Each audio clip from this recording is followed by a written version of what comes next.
In this video, we'll be investigating nominal dollars and real dollars, and we'll be using a spreadsheet throughout this problem.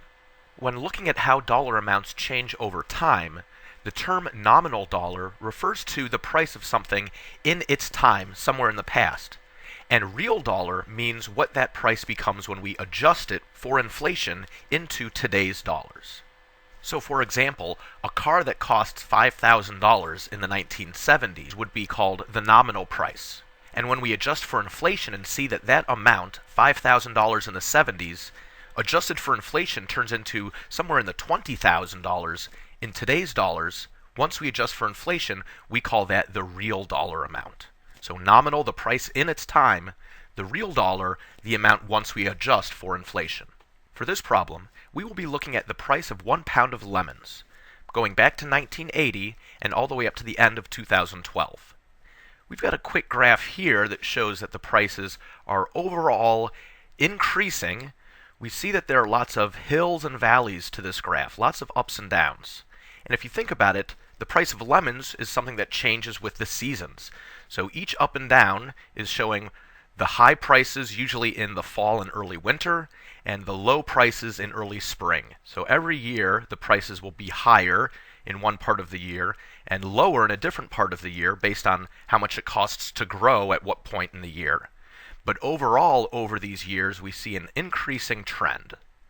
But we know from inflation that increasing prices don't necessarily mean that something is more or less affordable, because the rate at which prices increase may match the rate at which our salaries and paychecks increase. So to get a better sense of how the price of a pound of lemons has changed over time, we're going to convert all these nominal values into real values, these nominal dollars into real dollars. The Bureau of Labor Statistics website provides a lot of useful information. In addition to this graph, we have a table of all the values for the year and each month. So this first line is showing us that the price of a pound of lemons was just under 68 cents, 67.9 cents. And it's not an exact price because it's an average of prices from lots of different areas and locations. And this table goes all the way down to December of 2012. And to be able to work with this information in a spreadsheet, there's even a link provided for a spreadsheet file, right here. So first I'm going to click on this link to either open the file or save the file. And then I'll see it in a spreadsheet where I can begin to work with these numbers. The spreadsheet program that I'm using is called OpenOffice Calc. It's a free program, so that's why I like to use that for demonstration.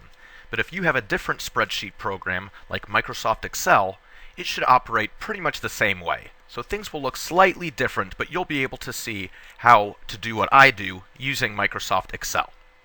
The spreadsheet has some information that I won't actually be using, like this series ID code that corresponds to this set of data that we've looked up. But I will be interested in using the year. This period stands for the month, so M01 is the first month, January, M11 would be the 11th month, November, and so on. And value, I'm going to change this title right here just to be clear that we're looking at the nominal price. So if I click on the box value and go up to the formula bar, I can type in nominal price. Next, I'll create a column for the real price, the result of adjusting these dollars for inflation. I'll click on this box where I want to have my title, up here in the formula bar or input line, the real price, and to be able to adjust for inflation, I'm going to need the CPI values. I'm going to make a title for that column, and now I have to locate a CPI table. I can go back to the Bureau of Labor Statistics site to get the CPI tables, and another link to download the data as a spreadsheet. So now my spreadsheet contains the nominal price for a pound of lemons and the CPI for every month from 1980 up to 2012. We're going to need to use a proportion to adjust for inflation to find the real price, but I don't want to do about 400 of these proportions one at a time. So we're going to use the spreadsheet to accomplish repeated calculations over and over and over in a very efficient and fast way.